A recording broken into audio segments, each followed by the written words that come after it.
हमारे चैनल घनश्याम सागर study point में आप सभी का स्वागत है। देखिए छात्रों, BA 6 सेमेस्टर पॉलिटिकल साइंस है छात्रों। नेहरू जी ने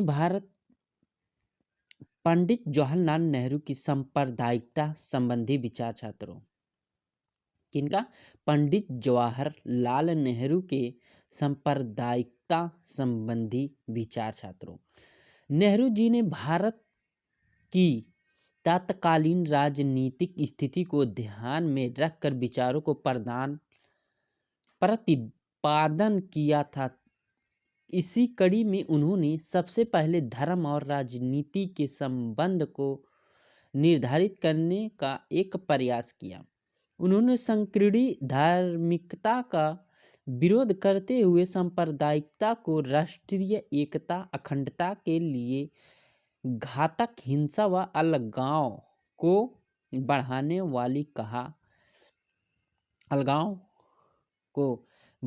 वाली कहा। इसीलिए उन्होंने धर्म की नैतिक मान्यताओं को स्वीकार करते हुए एक धर्मनिरपेक्ष राज्य की स्थापना पर बल दिया छात्रों। किस पर? धर्मनिरपेक्ष राज्य की स्थापना पर बल दिया। अंग्रेजों की फूट डालो और शासन करो की नीति के कारण भारत के दो प्रमुख धर्मों हिंदू और मुसलमान के बीच मतभेद उत्पन्न हो गए थे। इसके अलावा मुस्लिम लीग की गतिविधियों सांप्रदायिकता की आग को बढ़ाने में घी का काम किया। सांप्रदायिकता निर्वाचन प्रणाली एवं सांप्रदायिकता के आधार पर आरक्षण से दो समुदायों के बीच व्यापक दूरियां बढ़ गई थीं। पंडित नेहरू इस स्थिति से बहुत अधिक विचलित हुई और दोनों धर्मों के बीच सांप्रदायिकता सौहार्द बढ़ाने पर बल दिया छात्रों। देखिए, मूल्यांकन। नेहरू जी उच्च कोटि होगा छात्रों।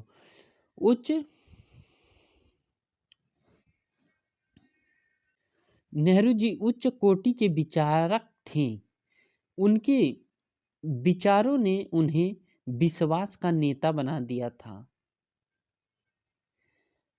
देखो छात्रों,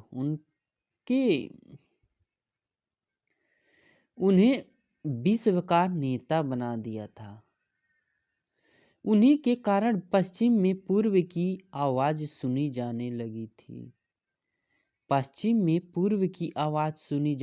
थी। छात्रों, स्वतंत्रता प्राप्ति के लिए संघर्ष करने वाले देश उन्हें अपना सच्चा हमदर्द तथा मसीहा मानते थे। कई अंतर्राष्ट्रीय संबंधों को मधुर बनाने में नेहरू ने महत्वपूर्ण भाग लिया, एक सक्रिय भूमिका निभाई। असल में नेहरू जी मानव मूल्यों को, मानव गरिमा को उच्चतम शिखरों पर स्थापित करना चाहते थे। मलेशिया के प्रधानमंत्री टंकू अब्दुल रहमान ने इसीलिए कहा था, नेहरू मेरी प्रेरणा की स्रोत थे। मलेशिया के प्रधानमंत्री थे छात्रों टंकू अब्दुल रहमान ने इसीलिए कहा था, नेहरू मेरी प्रेरणा के स्रोत थे। Thank you students. हमारे चैनल को लाइक, सब्सक्राइब, शेयर जरूर करें।